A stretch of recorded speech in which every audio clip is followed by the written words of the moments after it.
Can a kit build rival a factory Fender Stratocaster? Follow this series, like and subscribe, and let's find out together. We will be giving you a complete rundown of the hardware quality and the differences. We're going to be going over things like the pickups, the wiring harness, the switches, what kind of resistance these pickups put out compared to the factory. And we'll be taking a look at the neck and the neck quality and how good the fret job is. I'll be keeping a running total in the upper left of the screen, starting out with the cost of the factory Strat and then the cost of the kit. Anytime I add like sandpaper, any finishing, anything like that, you're going to see the total go up. When it's all said and done, we'll see if we can get the kit to sound as close to the factory Strat, or can I get it to sound even better? Down here. All right, let's pop that open. Now again, let's take a look at it. All right, let's let that fall. Okay, I love, is this upside down? Yeah, it doesn't matter. I love when they come boxed like this. I don't have to worry about it. So we'll go through parts a lot later. I'm not really interested in that. What I'm more interested in is right now, the body and the neck. They're completely uncut, so that's what we've got that template for. Ah. So I'm not worried about measuring the neck because I know it'll fit this. It's more about all what's up front. Let's put that back. So we got to check out the body. Yeah, we're going to check out the bodies. We got some measuring devices, so let's just eyeball it. So, oh, wow. I mean, it's already screwed in and everything. Holy cow. They did all the work for the insane amount of money I didn't pay for this. I kind of feel guilty. That was somebody's hard work. Yeah. That I didn't pay a lot of money for. Pretty oh, well. Yeah, I mean, okay, so I'm going to paint this, so we don't have to do all the crazy sanding and crap. We just basically sand it good enough to know it's off, and then we go, the paint does the rest. The paint and all the buffing and sanding between layers takes care of everything else. And we won't have any of the heartaches we had with Telecaster that we had to get all that sealer out because we were going to stain it. Okay, so let's just, so we'll do this where we can hear it. This is factory Strat. Okay, switch is a little rougher sounding. Knobs. The pots feel the same. I can't really tell. I'll do a, I'll measure the resistance of the electronics between these two at some point. So I'll actually see when they wound the coils, what they're hotter, warmer, however. How much resistance they put out.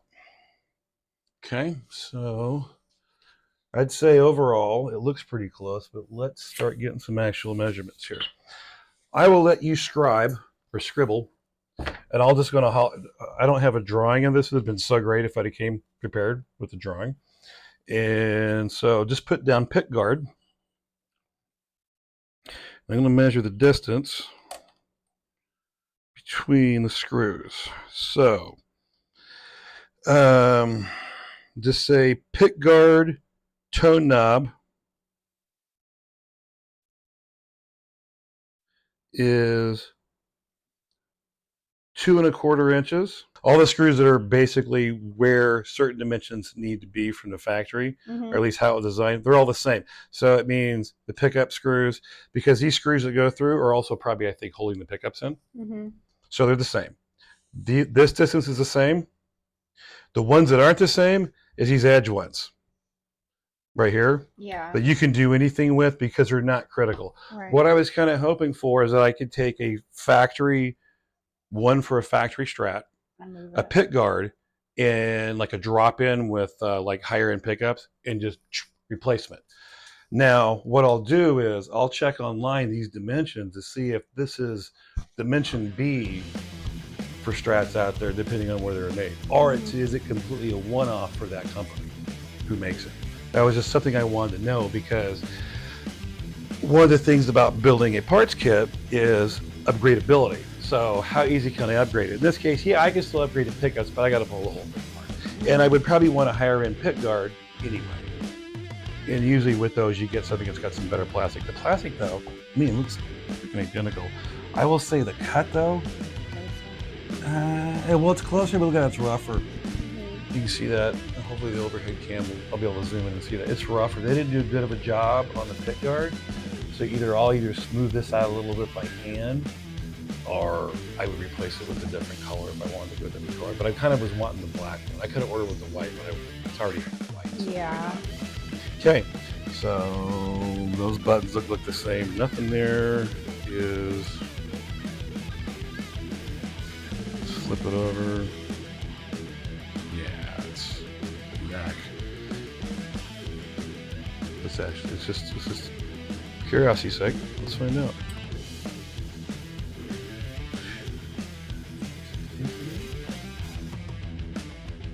Oh no, it's different. Big time. See how closer? These middle ones are offset. They're offset for whatever reason. Okay, so doesn't mean you can't cut your own pickguard material and drill. It's just, one more thing you would need to do to customize it. All right, that was going to be the first step of really figuring out what to do with this and seeing how upgradable it was. And then in the end, I want to see if I can make basically a kit caster or a parts caster that is going to be equivalent to factory and how it sounds, looks, dimensions. Taking a look at the Beck's Gears Strat body, compared it to this one, and notice that the pickguard is not drilled the same. Either way, I am going to take the pickguard off this because that's the next step before I can even sand it. So let's see what's underneath here.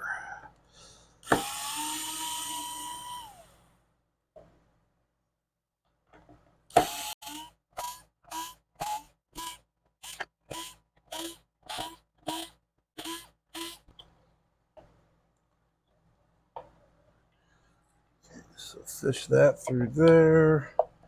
Yeah, it's really. There we go.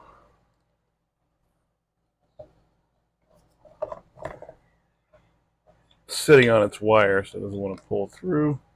Okay. So that. What are we looking at here? That's the pickguard underneath it. Really, no name.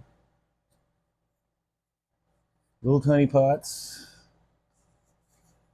And looks like the green type capacitors. All right, so that's what's on this one. And that's what it looks like underneath.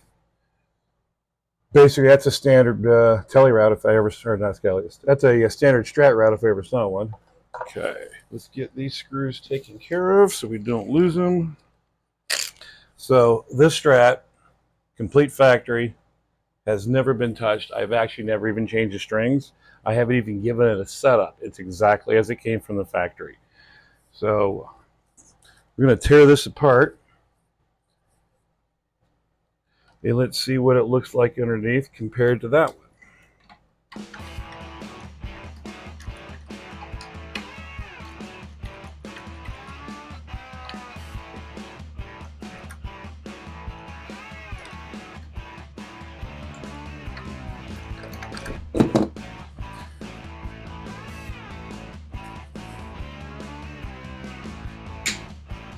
I don't like cutting strings under tension. It's asking for trouble.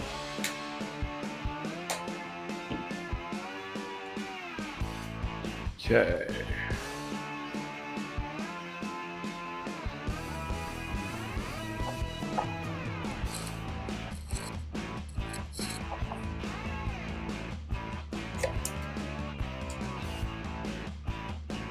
I have to move this one this away so you can see.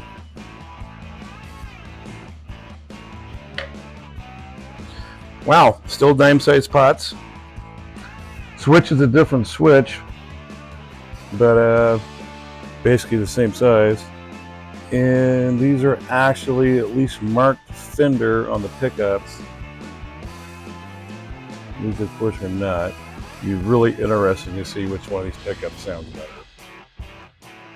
Wouldn't it be funny if it's these? Okay.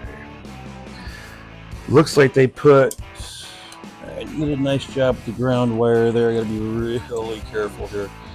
All right, so they did, it's the shielding paint on the inside of it. Very nice touch. Okay. Otherwise, routing is exactly the same. Just the difference is, I've noticed the screw holes don't line up. So as far as the quality of the body, honestly, it's about on par with the factory Strat. And I'm going to show you a little close-up of the finish of this. This guitar is maybe 4 years old. You try to put it, and you can see in this one, you can see the seams. Get out of there, fly. Trying to get it. Hopefully it shows up. You can see the seams along this where the wood is joined. And of course I got a nice little bubble here. It just showed up after about a year. So someday I've got to deal with this. So, all right, so this is a 1, 2, 3. This is at least a 4-piece body from what it looks like. I'll turn my lights back on because yeah, 1, 2, 3.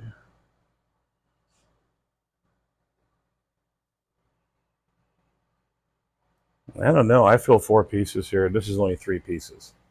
So, interesting. We're going to measure the pickup resistance here, starting with the Strat. And looking at the neck pickup, we're looking at 6.17K. And let's go to the middle pickup.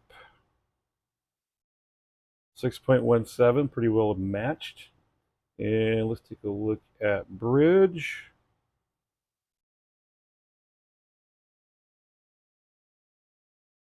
There we go, wrong side.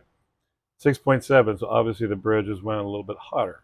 Okay, so 6.7K ohms for bridge, and it was both neck and middle were about 6.16, 6.17, pretty well evenly balanced. Okay, so that is factory. Let's take a look at the kit.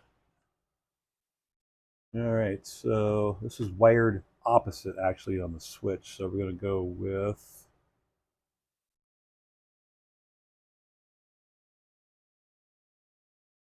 bridge. Excuse me, not bridge. That's neck. Wow, 3.9K. Definitely lower, not quite half, but close. And then let's go for get that in a better spot. Middle, 3.92. And the other was 3.90. So neck, 3.90. Middle, 3.93. And what is the bridge? 4.13. So definitely not wound as hot as the factory. Resistance doesn't exactly tell you everything because we don't know how many windings this has versus this one. But I gotta tell you, I don't really think it's got a whole lot. Just taking a look at the different construction of the magnets themselves. Both have dime-sized pots. We both have the same type of capacitors. Like I said, the switches are opposite. This takes a little bit of more force to move. This is a lot smoother on the factory. But yeah, the pots are pretty much identical. CF. They may be made in a different factory, but they're about the same. Yes, I mean, these are actually Alnikov. I cannot tell what these are. These look like bar magnets. So that might be why they're not pulling a very high resistance. Be sure to head over to our Patreon page to check out bloopers and more content that we could not put on YouTube. And like and subscribe.